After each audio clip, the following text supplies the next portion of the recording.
की पता नहीं, इतने बड़े राजा की पत्नी होकर जल कब पिया जाता है? जब आधा भोजन हो जावे तब जल पिया जाता है। सीता जी कहने लगी, सीता जी ने कहा महाराज आधो भोजन हुए ही 17 दिन हो गए और आधो भोजन भी नहीं हुआ।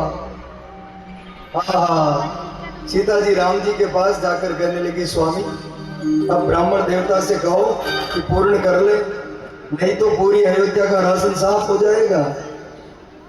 भगवान राम जी कहने लगे कि हे ऋषिवर, अब भोजन को महापूर्ण कर दीजिए, महापूर्ण कर दीजिए।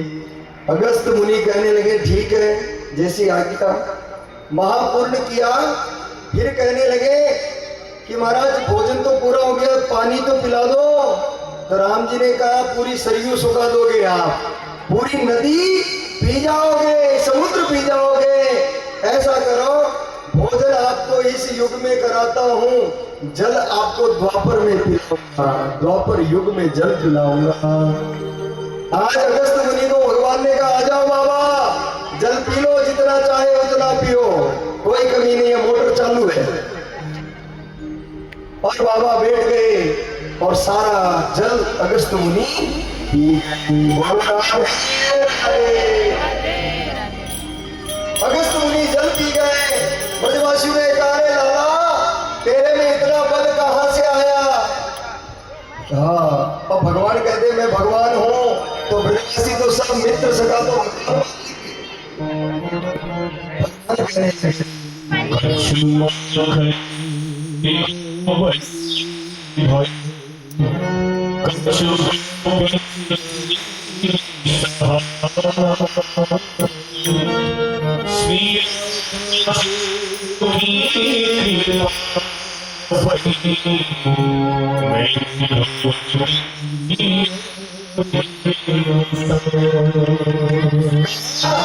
अरे कछु माखर को उबल बनियो।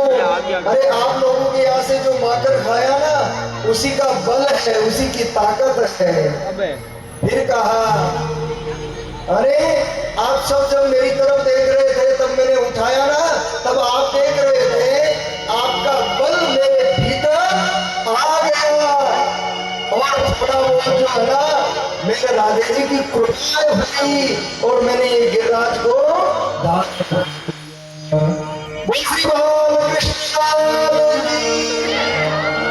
श्री गिरिवर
भगवान ने कहा जाकर देखो बाहर इंद्र की बरसात रुकी या नहीं।